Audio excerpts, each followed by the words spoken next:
Assalamualaikum warahmatullahi wabarakatuh. Perkenalkan, nama saya Hanifah Salsabila dari STR Gizi Reguler B semester 3 Poltekkes Kemenkes Semarang.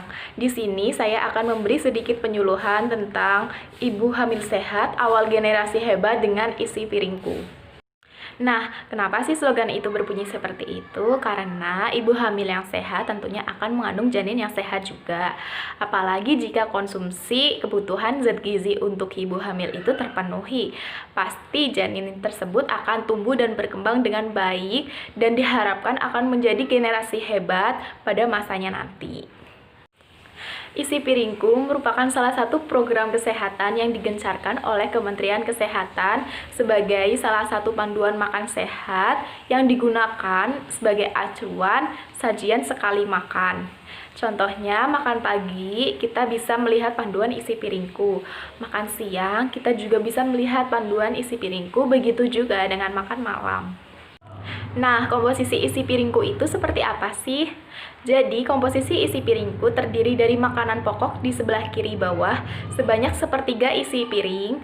Lalu di sebelah kiri atas terdapat lauk pauk yang bisa diambil dari lauk nabati dan lauk hewani sebanyak 1/6 piring. Dan di sebelahnya, di kanan atas, terdapat buah-buahan sebanyak 1/6 piring. Dan di bawahnya, di sebelah kanan bawah, terdapat sayuran sebanyak 1/3 isi piring. Pada ibu hamil, terdapat beberapa zat gizi yang meningkat. Jadi, bukan jumlah secara keseluruhan yang bertambah, namun pemilihan kualitas makanan yang perlu diperhatikan oleh ibu hamil.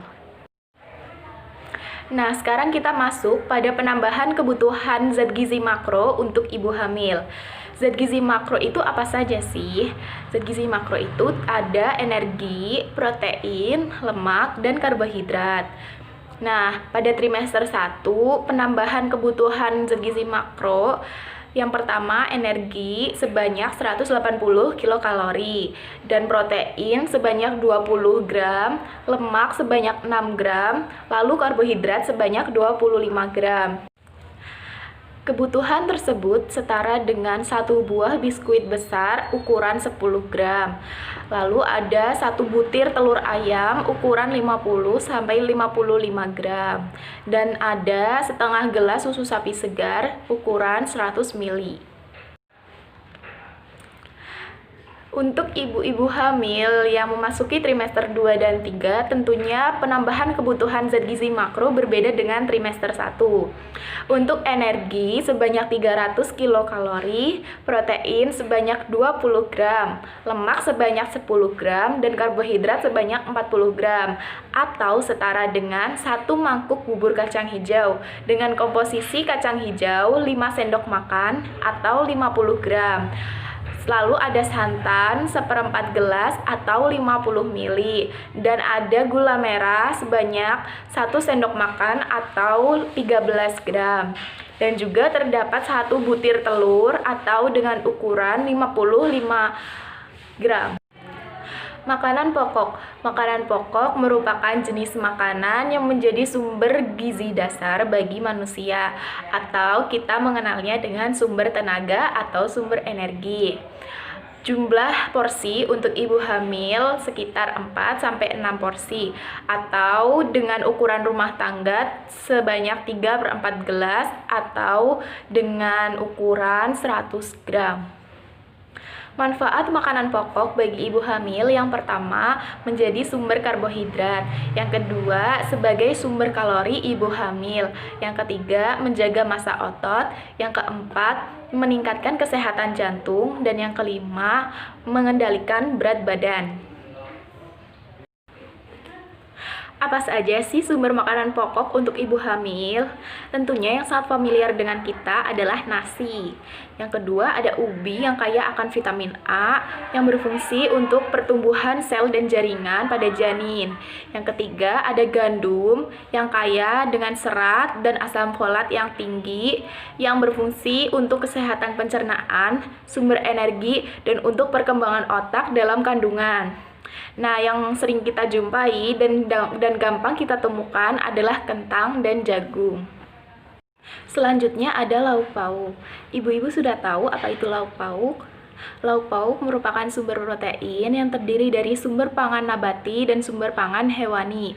Jumlah porsi yang dianjurkan untuk ibu hamil sekitar 3-4 porsi sumber protein nabati dan 3-4 porsi sumber protein hewani. Sumber protein nabati itu ada tempe kacang-kacangan yang satu porsinya setara dengan satu potong sedang. Lalu yang hewani satu porsinya, contohnya ayam satu potong. Selain sebagai sumber protein, lauk pauk bermanfaat sebagai sumber zat pembangun dan pengatur tubuh, dan juga membantu reduksi zat besi untuk tubuh. Nah, ini terdapat gambaran lauk pauk dalam isi piringku. Jadi, lauk pauk mengisi 1/6 bagian dari isi piringku. Nah, sumber lauk pauk itu apa saja sih? Tentunya ibu-ibu sudah mengenalnya, bukan?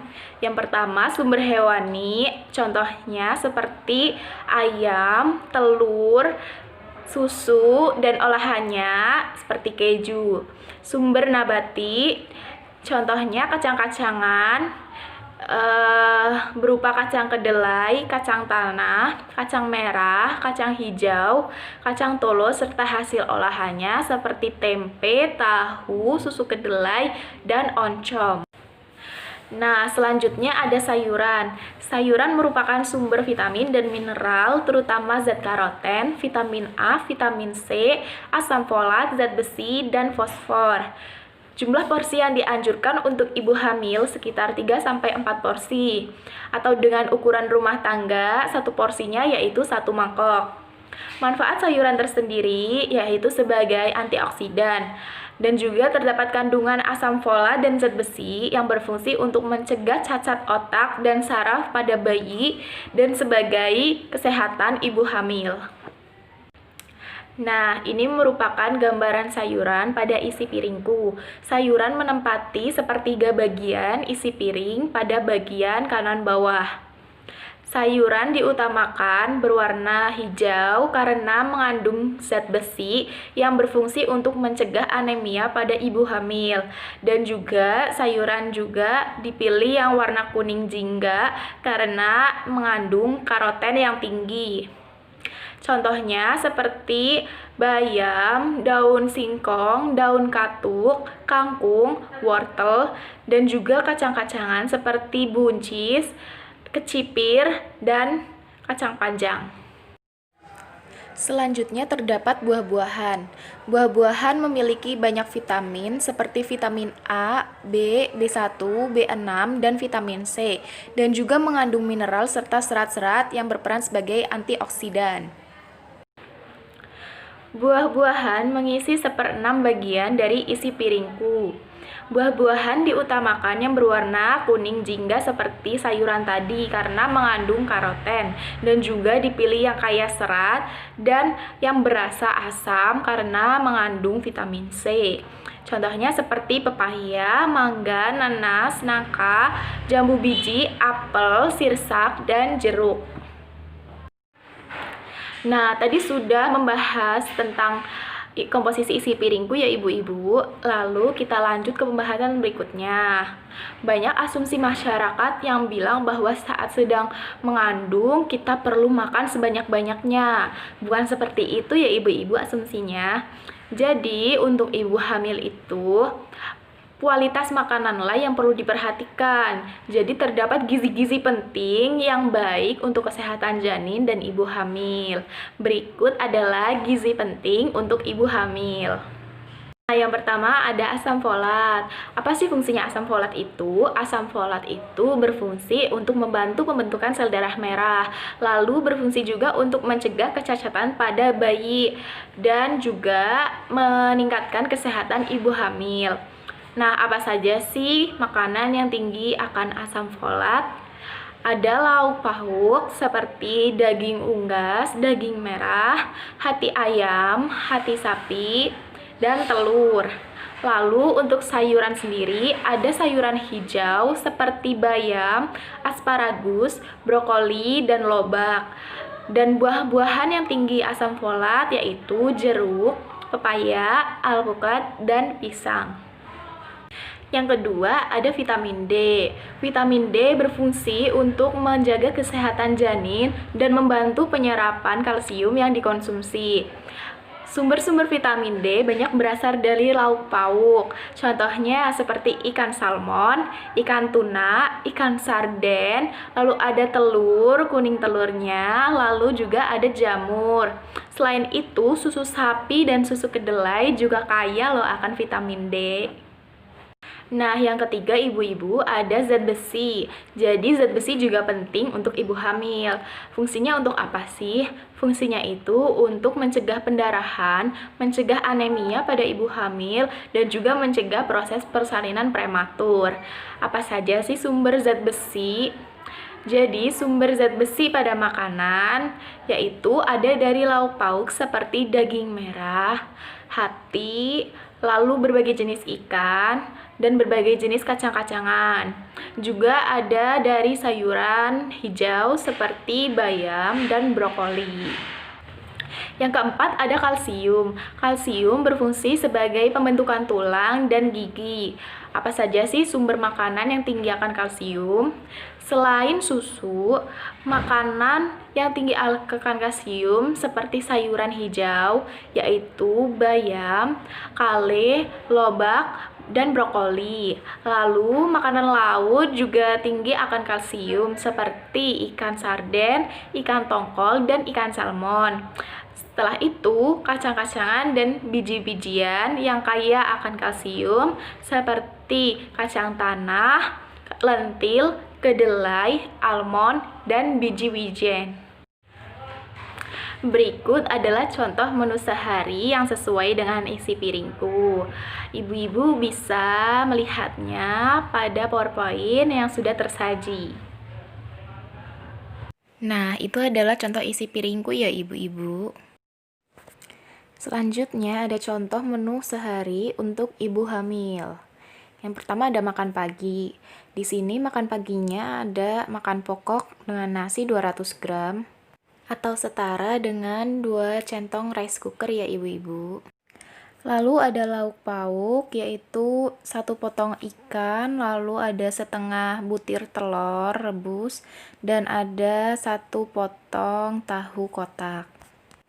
Lalu itu ada sayuran seperti tumis ya ibu-ibu dengan berat 109,35 gram.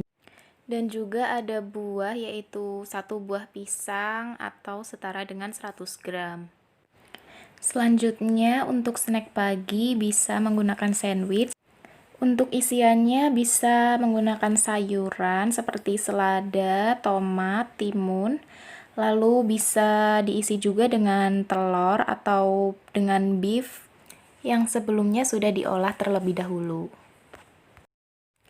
Untuk makan siangnya ada makanan pokoknya dari nasi sebanyak 2 centong nasi atau sekitar 100 gram.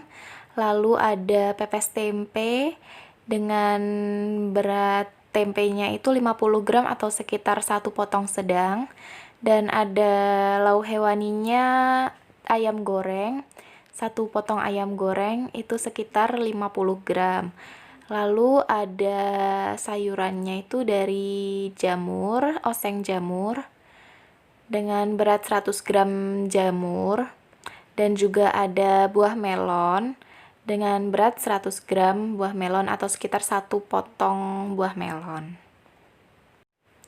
Untuk snack siangnya atau sore ada salad sayur, bisa menggunakan bahan-bahan seperti wortel, timun, jagung manis, atau juga bisa seperti pada gambar ada tomat, lalu diberi saus mayones di atasnya.